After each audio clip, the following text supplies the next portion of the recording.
দেখো, এই যে ব্লাউজটা তৈরি করেছি, কিভাবে কাটিং করেছি সেইটা আমি তোমাদের দেখাচ্ছি। কাটিংটা আমি করেছি যেরকমভাবে ব্লাউজ ধরে, জানোই তো, এর আগে অন্য ভিডিওতে আমি দেখিয়েছি। গলাটার কাটিং দেখাচ্ছি। এইখান থেকে এইটা আমি সোজা, এই হুকটা হবে এইখানে, ঠিক আছে? এই জায়গায় হুকের ঘর আর হুক হবে। আমি এই সোজা কেটেছি, কাটিং করেছি। আর এই গলাটাকে রেখেছি আমি 11 ইঞ্চি। আর এই জায়গাটা আমি রেখেছি, এই ধারটা 10 ইঞ্চি, মানে 1 ইঞ্চি কম করেছি এই দিকটা। 1 ইঞ্চি কম করে আমি এই এই জায়গাটা আড়াআড়িভাবে টেনেছি, ঠিক আছে?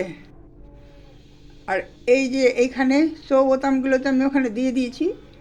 বোতামগুলো আর দেখাতে পারলাম না, তাই জন্য আমি এই এই জিনিসগুলো আমি এখানে করে দেখালাম, ঠিক আছে? এইখানে বোতামগুলো দেয়া হয়েছে, এখানেও একটা দেয়া হয়েছে।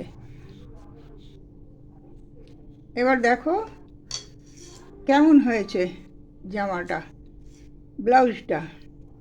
হাতা যেরকম নিই, এই আরমোলটা সেভাবেই কেটেছি। পুটটা নিয়েছি তোমার 14 ইঞ্চি। বগলটাও নিয়েছি আমি 6 ইঞ্চি। ছাতিটা মানে চেস্টটা নিয়েছি আমি 34 ইঞ্চি, ঠিক আছে? তাহলে আমি 34 সাইজের এই ব্লাউজটাকে করেছি। এবার দেখো এই ব্লাউজটা এরমভাবে তৈরি হয়েছে, ঠিক আছে? এটাকে এরমভাবে তৈরি করেছি। এরপরে আবার আমি দেখাবো অন্য ব্লাউজের কাটিং। দেখো এই ব্লাউজটা এই রকম হয়েছে। না, হবে না।